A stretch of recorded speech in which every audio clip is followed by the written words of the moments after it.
All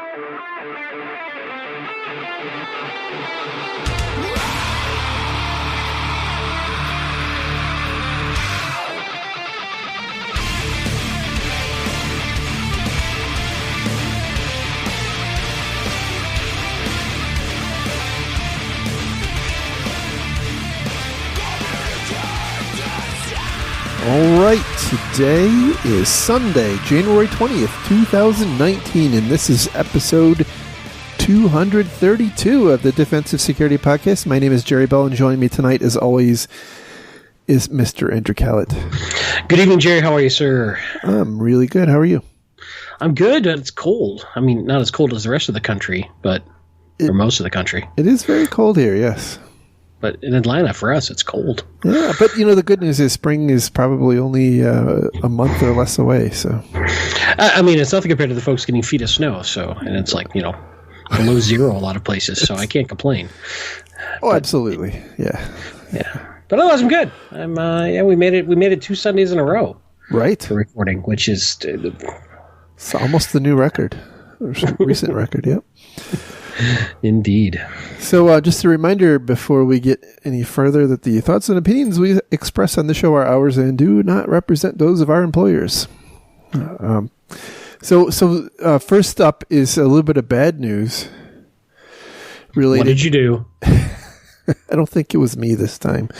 Oh. So DerbyCon has announced that they are that 2019 will be the last edition of DerbyCon.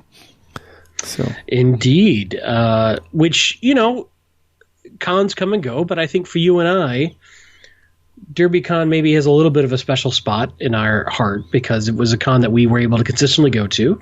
Right. We had a number of listener meetups at DerbyCon. It kind of became the, I guess, unofficial conference for the show a little bit. Yep. I guess in retrospect, but the announcement did not come without a lot of controversy, it seems. That is for sure. But I will say that I enjoyed DerbyCon. I wish everyone involved with it well, and I'm sorry for anyone who had a very unfortunate or bad experience, and I hope that that doesn't happen in the future. I don't know the answers though. Yeah, for sure. The thing that I miss most is seeing friends that I've made who I only ever get to see at DerbyCon. So that's that's probably the thing that bothers me most. So. Yep, and we got one more year. We'll see. Hopefully we'll get tickets and we'll be there. Yeah, indeed. All right, so moving on to our stories, and the first one tonight. And actually, many of them actually come from ZDNet now that I'm looking at the list here. The title is Popular WordPress Plugin Hacked by Angry Former Employee. So this is kind of hot off the presses. A WordPress plugin named WPML or WordPress Multi-Language. It's a pretty popular, I guess it's the number one plugin for hosting a WordPress site in multiple languages. And they also point out that it's one of the few popular plugins that don't actually have a free option, right? So it's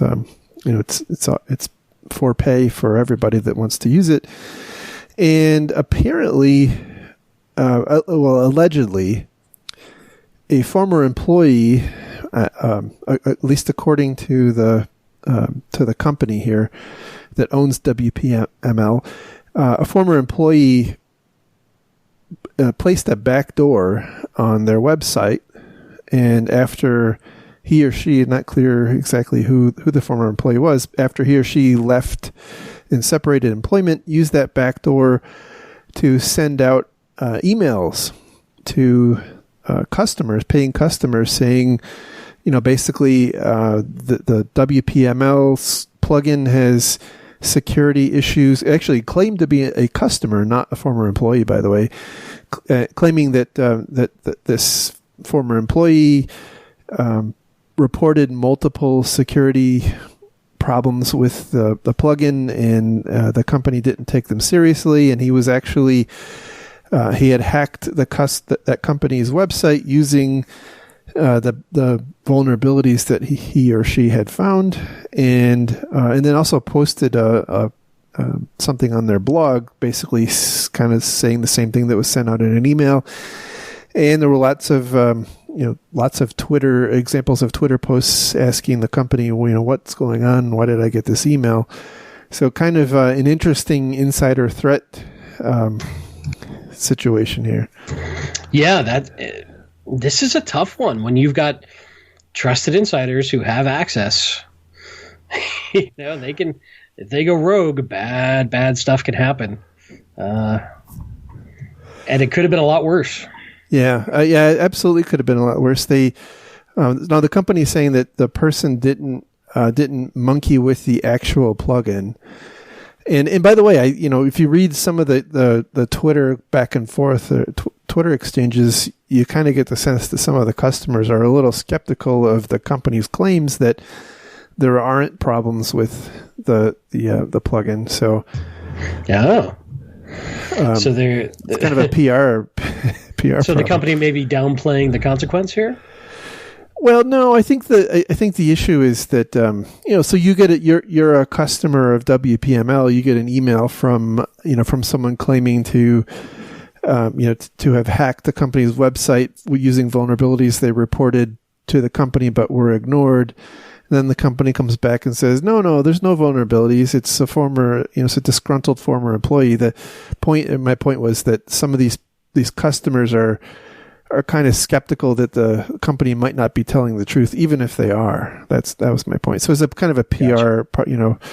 So it's a difficult PR thing to wrangle. Once somebody makes a claim like that, how do you prove a negative? Right. Have you stopped beating your wife kind of thing. Yeah, exactly. Mm-hmm. So,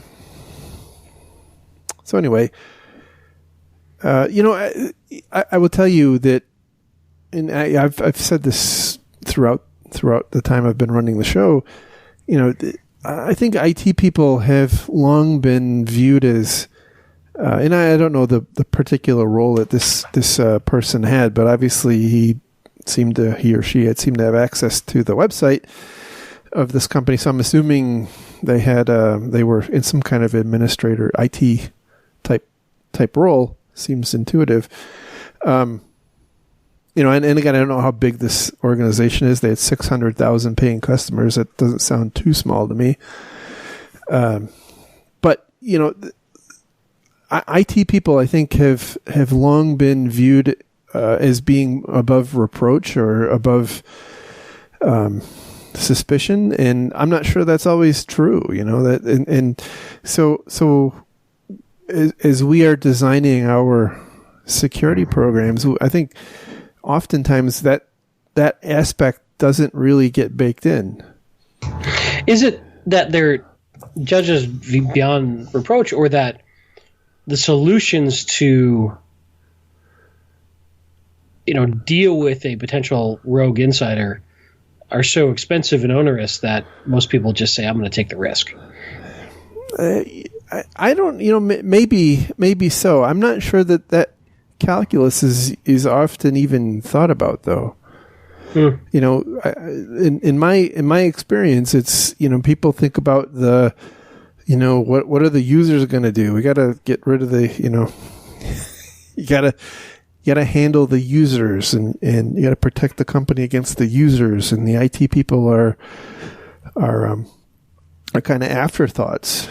Right. And so you don't, at least again, in my experience, you don't often build these programs to help protect against, rogue administrators. And now look, we don't know exactly what happened here. If, there's still a lot of unknowns, but I thought it was, it just an interesting example of some of the shenanigans that a privileged insider can have if you don't have a good separation process. Yeah, I would agree. Which takes a lot of discipline and a lot of maturity in your program to have your identity and access management set up that you can handle the dismissal or termination or resignation of an ex-IT person. Correct. And the other reality too is, and I think you were kind of on this point. This is, even though they had 600,000 customers, I'm going to guess, the average transaction value of those 600,000 people is probably not huge. It's, I don't know what their their costs are, but it's probably not an incredible amount of money, and therefore, they're probably not in a position to afford, really extravagant controls. And so, I think that's a common small business, small medium enterprise problem, right? That's maybe some of the larger organizations, the value of protecting your brand warrants, such controls, right? But maybe, or you even have the sophistication in your organization to have the controls. Correct, right? You've got enough senior talent in your IT organization, in your security organization, that even knows how to do that. Right. A lot of medium business or small business can't even think about that stuff. True. And by the way, outsourcing doesn't necessarily help this, because you still have to know to go and ask those providers or trigger the disablement of all those accounts. And when it's spread out to a bunch of different cloud providers, it can be even more difficult to know where to turn stuff off. So, I don't know. It's an interesting problem. Yeah, indeed. All right, moving on to our next story. This is an interesting one, also from ZDNet. Title is NotPetya, an act of war. Cyber insurance firm taken to task for refusing to pay out. No money for you. So, it's kind of an interesting, convoluted take on the whole attribution discussion. There's a lot, historically, my perception is there's a lot of organizations that kind of want to get, that have been breached, to kind of want to get to the point where they can say, well, it was a nation state. And yeah. You're stealing the thunder from the notes I took, but absolutely. It's kind of like, if it's a nation state, then how could they possibly be expected to defend against it? Because it's a state-sponsored nation. This is near, impossible to defend against. Right. Well, on the flip side of that, this insurer went, well, if it's a nation-state attack, that's an act of war. We're not paying. Right. And so now the companies end up in a bind of, do they get the PR win of saying it was a nation state, whether it is or isn't, right? I mean, let's just assume they don't know, and they're just sort of reaching to nation state or state sponsored as a PR win. Now they've got to worry about how that's going to play with their insurer. Yeah, exactly. So if they even can control that messaging. Often when it's a big attack, they don't even own that messaging. But good point. So the case here is between Mondelez, who's a Spanish food company, and insurance company Zurich Insurance Group. And so I think most everybody who listens to the show is probably pretty familiar with NotPetya. That was the worm that ran around back in 2017. It was purportedly an attack by Russia against Ukrainian organizations. And, it didn't do a great job of staying within the borders of the Ukraine, and kind of went here, there, and everywhere, and caused a whole lot of damage. And so in this particular case, Zurich is saying, well, this is clearly an act of war against,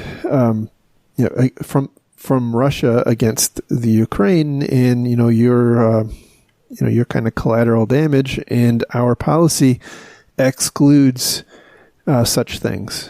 And so, there's kind of an interesting back and forth. The attorney for Mondelez is basically saying, this in the cyber domain, the activities of, quote, warlike behavior are almost indistinguishable from, if not completely indistinguishable from, normal cybercrime. And so, it's going to have to play out in the courts. Will be really interesting to see. I suspect that, even net of this particular case playing out in court, you have the ability as a consumer to negotiate those kinds of terms with your insurance company. It could certainly drive costs up, right? Because I suspect the average insurance carrier is going to take a look and say that the damage historically caused by a nation state or cyber war is going to probably be higher than something that's not, and therefore that's if we're going to have to cover those losses, the premiums are going to have to be higher, and blah blah blah. So it's like adding a teenage driver to your car insurance. I get it. Holy crap! Yes, and boy do I know what that's like. So what we've decided is teenage drivers are nation state level attacks on our cars. Well, they're nation state level attacks on my car insurance premium. Absolutely. No question. So this is going to court. They're suing. So it'll be interesting to watch how this plays out. Yeah, it's really interesting that that this Spanish food company is suing a Zurich-based insurance company in Cook County in the U.S. So. No, there wasn't any court shopping there at all. No, not at all.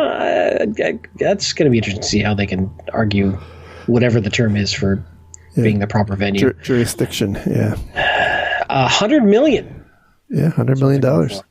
So we joke, but I think it'll be one to watch because it absolutely could impact how these policies play out. And like you mentioned, the premiums. Yeah, even if the insurance company ends up losing here, I would imagine, all the cyber insurance companies are going to do some introspection and say, holy cow, we're probably dramatically underpricing the risk here because we wrote those policies assuming certain exclusions and those are no longer true. So I certainly dramatically underpriced my appearance fee for this show. I know that much. Well, that's fair. So, all right, moving on to our next story, and this is a follow-up from one we talked about last week. Title here is Firms Fined $1 million for Sing Health Data Breach or Data Security Breach. Now, for the old people in the crowd, is that with a Dr. Evil $1 million? $1 million. Yes. I'll do the little pinky on my lip thing. Yep. Mm-hmm. So the deal, we talked about this at length last week. There's two organizations involved. One is Singapore Health Services, aka Sing Health, and the Integrated Health Information Systems, which is, as you might imagine by the name, the IT outsourcing organization that ran the systems. Sing Health was fined 250,000 Singapore dollars, while IHIS was fined 750,000 Singapore dollars. Who levied the fines? So it was the Personal Data Protection Commission, which is the data protection authority in Singapore. And apparently this was they say a record fine for them. So in essence, the government. The government, right? Yeah. Yep. Yeah, the nation-level government. I guess I almost said federal, but I don't know if that's the appropriate term for Singapore. So, carry on. Yeah. And by the way, Singapore, it's interesting because it's a very, very small country. If you've never been there, super cool country. Like it's beautiful, but it's like a couple of times the size of Atlanta. So the whole country. Today's episode brought to you by the Singapore Tourism Board. Yeah, and if you ever want to go to Asia, I give Singapore 2 thumbs up. So anyhow, interesting. Now that this kind of dovetails into the next story, which is also related to this incident, and the title is "Employees Sacked, CEO Fined in Sing Health Security Breach." And so 2 employees, one was the Citrix lead, and the other was a security investigation or security incident lead. Both of them were terminated because they apparently didn't do their job well enough. The claim by the government was that the Citrix lead should have known better, and basically had a kind of a cavalier attitude towards security incidents. Yeah, they basically said he had the skill set, but just didn't have the concern. This Correct. Is kind of what they imply here. Yeah, and then the security, the person in the security function, that they basically said he didn't take the incident seriously either. And then there was a person demoted, so it was what they call I forget the term they use. One of their security executives. They call it a cluster information security officer, which, there you go. If you're in the United States, that just writes its own jokes. Yes, that's true. Yes. So yeah, he was demoted, saying that he didn't have the skill to carry out the mission that he was previously in. And then 5, actually, the title of the story just references the CEO being fined, but apparently there were actually 5 different executives who were fined personally, right? And now the details of the fines were not disclosed publicly, so we don't know how significant those fines were. And this gets interesting because, at least in the U.S., I think aside from maybe like Sarbanes-Oxley, we don't have liability at this level for most of our executives, right? I don't know of individuals in executive ranks being fined in the U.S. for cybersecurity breaches like this. Not in a large company. I think maybe in some smaller organizations. Like we heard that one a couple of weeks back, the one person who was barred from owning or participating in a company in New Jersey. So right. It's not entirely unheard of. And by the way, I believe that they're my view is there's a growing base of this kind of thing happening. Like in the UK, my understanding, at least, and obviously pending what happens with Brexit and all that, but there is a pending law, as I understand it, at least, where associated with the GDPR, it's not just that the company could be fined, but also that under certain circumstances, individuals within the company who contributed or made decisions that contributed to the data breach could also be held personally accountable. Which certainly changes, I think, will change behavior, which is probably the point. Absolutely. That gets pretty interesting when executives' financial health directly is on the line. Correct. That does change the calculus a bit, yes. I'm not promoting or not promoting it here in the U.S., for instance, but it's interesting to see how that would play out in terms of interest at the board level in terms of cybersecurity. But then, that could be a double-edged sword, because now you've got very senior executives who, by their very role, are probably not technical, trying to decide if they've got the right people in the right positions, that they're being told the right things, that they're approving the right level of budgets, that they're not getting, BS'd by their second and third tier guys who are just looking for, to build an empire. Those are some tough decisions they have to make. And I don't feel that we have enough history with this area of business that our executive ranks are good at vetting those people yet, like they are lawyers or finance or other things. Yeah, I was going to say, this is not, we've talked about this in the past. It's now starting to sound a lot more like needing to retain competent legal counsel. You need to start retaining competent, quote, cyber counsel, in order to avoid, pitfalls that might affect you personally. That is an interesting concept, and I do think that it will probably, it's definitely going to change behavior. I just don't know if it's in a good way or bad way. There's probably an easy answer if you're in the U.S. It's hire one of the big 4 consulting firms and just put the problem on them. True. Although, it's interesting, and I didn't mention it on the previous story, but one of the comments by the government towards Sing Health, it was kind of an accusation, basically saying, just because you outsource your your IT operations does not mean that you've abdicated responsibility. You've not. No, but you would leverage them to give you a third party opinion. Are you doing the right things? Oh yeah. Are you doing industry standard? Do you have the right people in place? That kind of thing. That's true. That's true. And they'll be more than happy to bring a busload of consultants to help you figure that out. Who just graduated college, typically. True. That's very true. Well, they got to get experience somehow. So we love you guys. I feel like I'm being a jerk now. All right. What do you mean now? Okay. More than normal. Next story comes from securityweek.com and title is New Variant of BEC Seeks to Divert Payroll Deposits.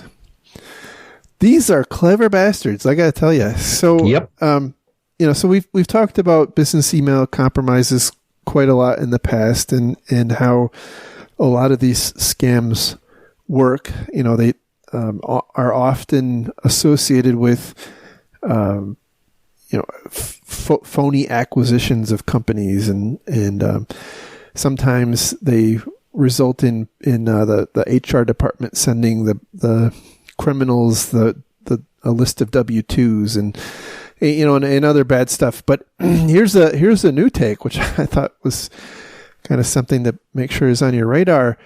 In this particular case, it's not an executive necessarily that's being targeted. It's kind of just a rank and file employee, potentially anybody in your organization, and the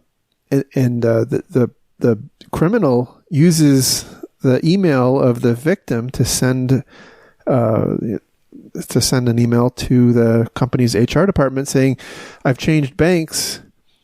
I need you to change my direct deposit to this other bank account, one that the criminal controls." And depending on how they do that and how often and how diligent the employee is at checking their bank account, they could get away with some serious money.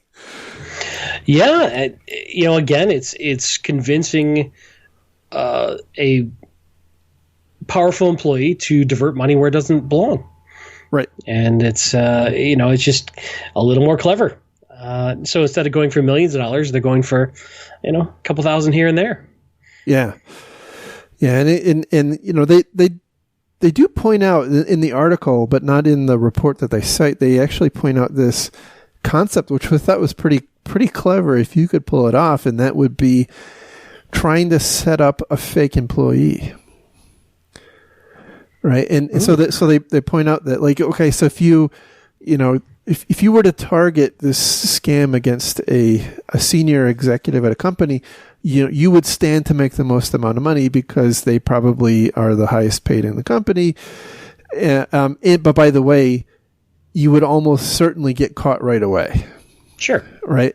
And now you could target somebody lower in the company and you wouldn't make nearly as much money on the scam, but potentially it could go for a little longer. But then the author here points out that, if you were a really enterprising and clever criminal, you could potentially create an employee and get that employee paid. And that could go on for quite some time before anybody realizes it, because nobody's missing money out of their paycheck. So I'm going to need you to send me a detailed step-by-step plan for that. So I got to tell you that this I don't think there's a great mitigation for this. They cite your HR department or whoever is doing payroll needs to make sure that they are following the process and not being bullied into just accepting what's in an email. But I don't know how hard it is to actually fake a copy of a check, or a letter from a bank on bank letterhead or something like that. And by the way, I know a lot of companies actually have this completely automated. Like, you just go to a internal website and you can monkey with this on your own. Here's what gets interesting too: is there's potentially more of a paper trail, depending on the bank. It's not like when you're wiring money. When you're doing a direct deposit, it's probably going to be a bank most likely local to the company. If it was some foreign bank, that probably would raise some alarm bells. Right. So I don't know. It could be a little riskier, right, for the bad guys not to get caught, depending on how they're interacting with the bank. And then there's some interesting stuff from the banking side of this, because there's a whole, at least in the U.S., know your customer regulation, a whole bunch of stuff that they're supposed to spot in terms of money fraud and money laundering that this could potentially come to play with. So I don't know. It's an interesting one.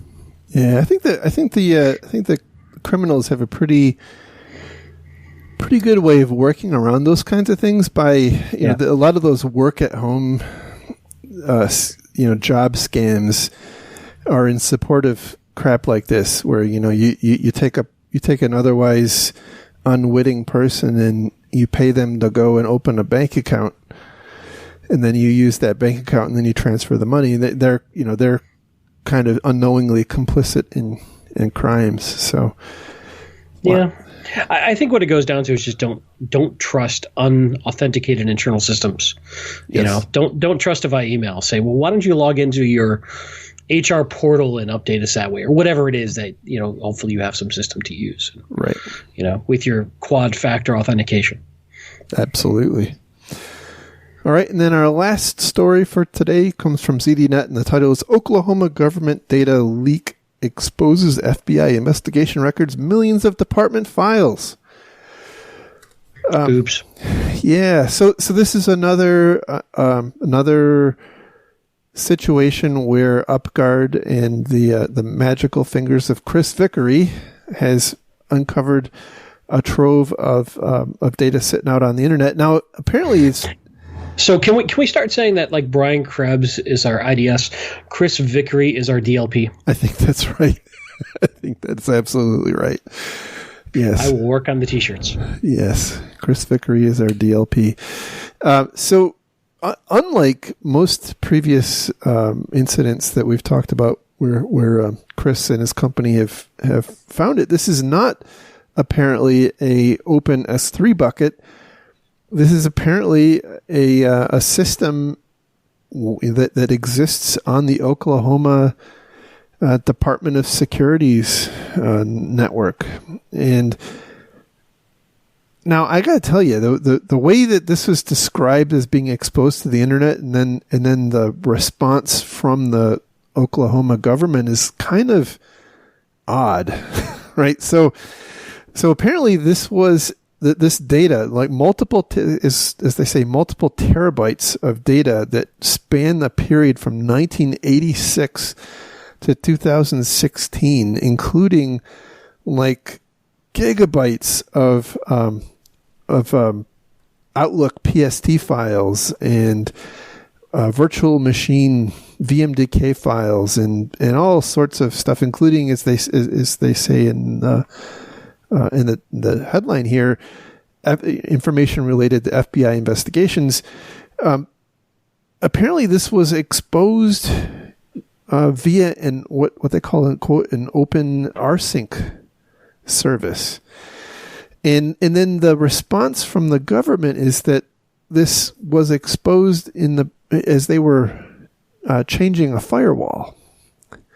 And it occurs to me that it takes a heck of a lot more than replacing a firewall to cause someone to be able to connect to and rsync data off of a server without any authentication. That just seems really bizarre to me. And if that statement is true, it kind of is concerning, because that would mean that maybe people internally had open access to that data for a long time too. But we don't really know exactly the purpose and nature of that. But it's kind of an interesting point that the government is asserting. They made a change to their perimeter security, and in that change, this data was that service was exposed to the internet. And I would say it was kind of like flying trapeze and they took the net away when they replaced the firewall. Hey, we'll do it live. It's fine. Information wants to be free. Well, yeah, apparently it was.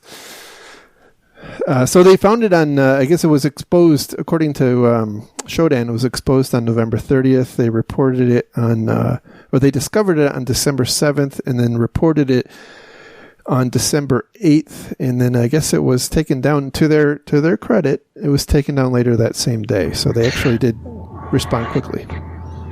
I think we should offer a service to just be your incident response to take down exposed information, because it happens so often. Yes. There must be a business model here. Yes. I think so.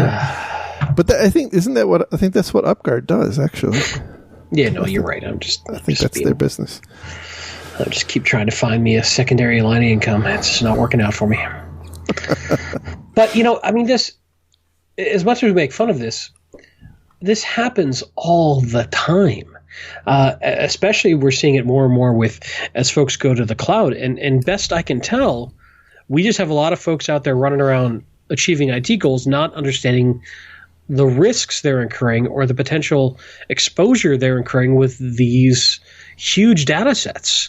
Right. And I think it's just going to get worse because we have enabled very non-technical people to do a lot of very technical work, which is great in one aspect, but it's bad in the aspect of, it's sort of like, and I'm not trying to be a gatekeeper to this at all, but I'm saying when you look at someone who goes through years and years and years and years of training to learn a martial art, not only do you learn the skill set, but they learn the respect for the skill set and the risks of that skill set.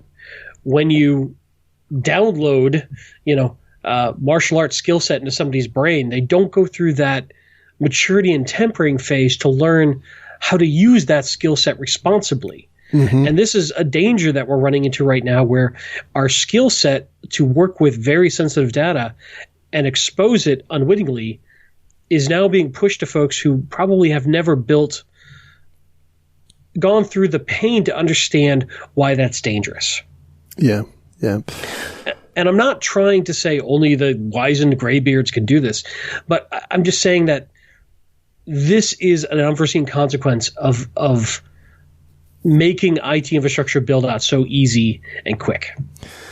Yeah, well, so I don't think we can unring that bell, right? But it does say to me that if we're going to make that side, if we're going to make the enablement side that much easier, we need to do something on the protection side too.